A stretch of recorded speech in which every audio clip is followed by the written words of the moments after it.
When I spoke last year here, I was just really starting to get my head around all the attributes that I found in this poem.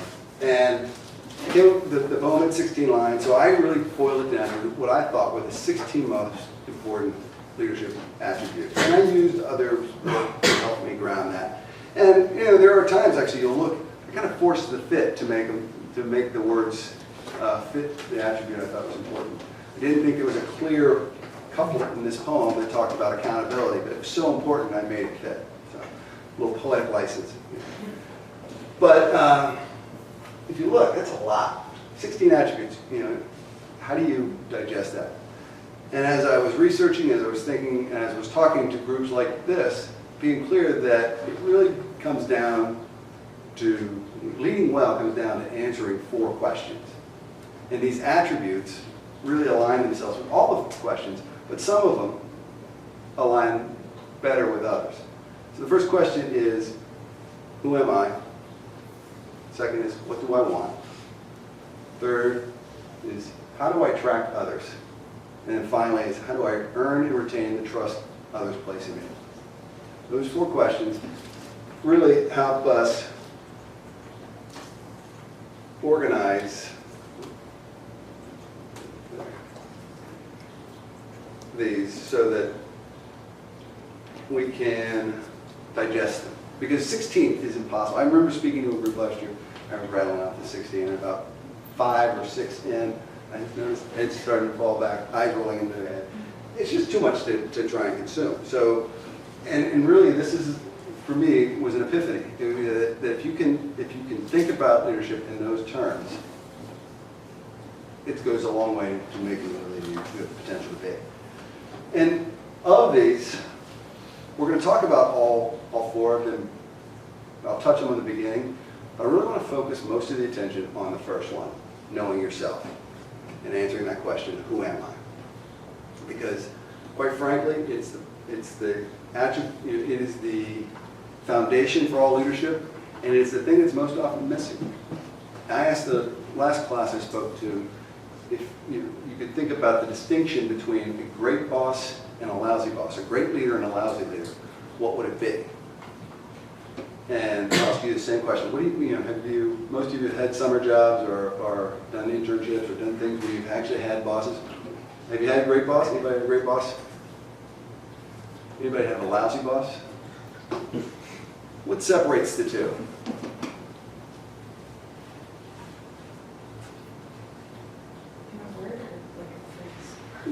Ideas. What are some of the ideas? What are some of the things about one versus the other? I mean, the really great boss that I had was just very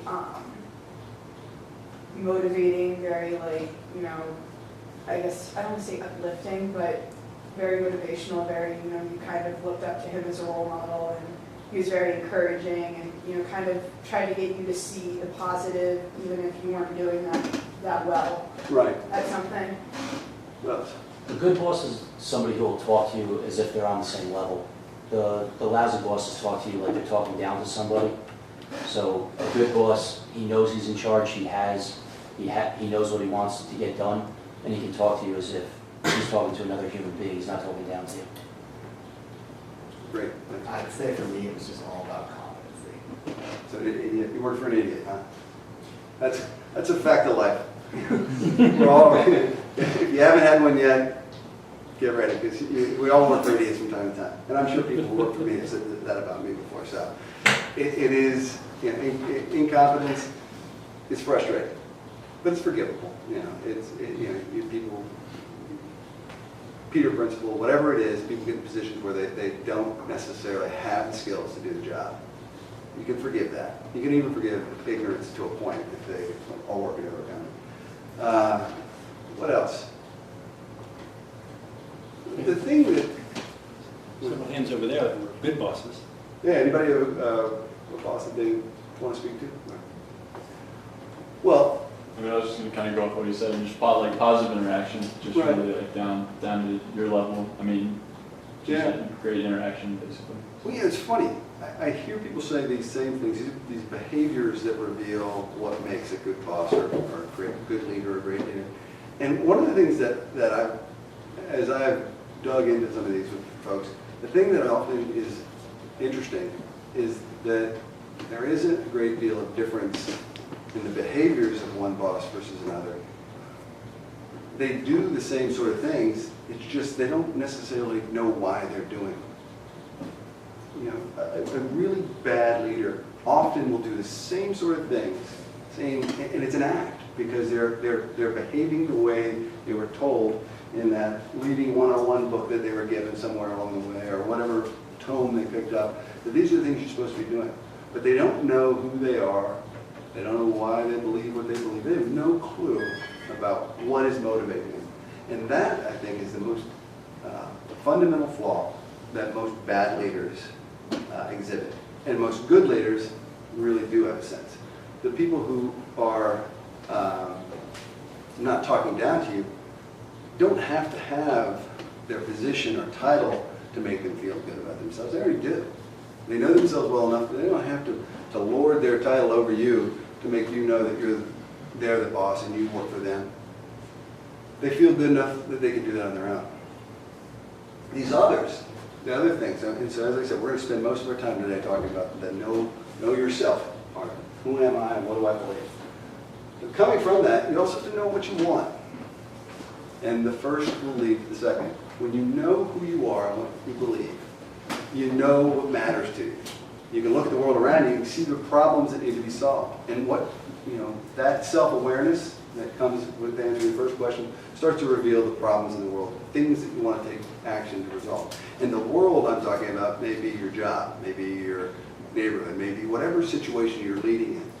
But that self-awareness leads to an awareness of what ambition you have for yourself in the long run, what vision you set for those you're leading, the boldness to seize opportunities, and then the fourth attribute associated with that is resilience, being able to respond back to this. But that second grouping only can happen if you have the first. And then you can begin to attract others.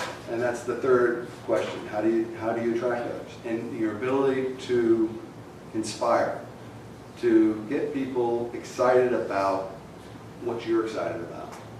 And again, that requires a great deal of self-awareness. If you know what gets your juices flowing, what gets you excited, what wakes you up in the morning, then you can start articulating that to others.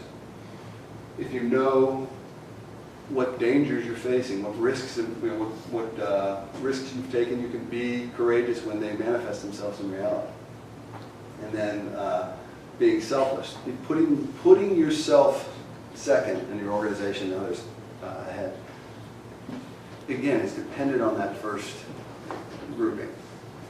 And then last, stamina. It's hard. Life is hard, leading is hard. So attracting others, and then finally, earning and retaining the trust. The ability to, every day, despite all the drudgery, despite everything that happens, the ups and downs, keeping people engaged and motivated and constantly re-earning that trust. Those four things together, those four questions, really form the foundation for any leader's development. And I would encourage you, as you're thinking about where you're going to go in your career, how do you find a way to constantly ask yourself those questions?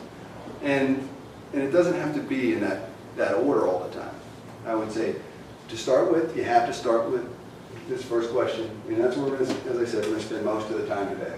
Knowing yourself.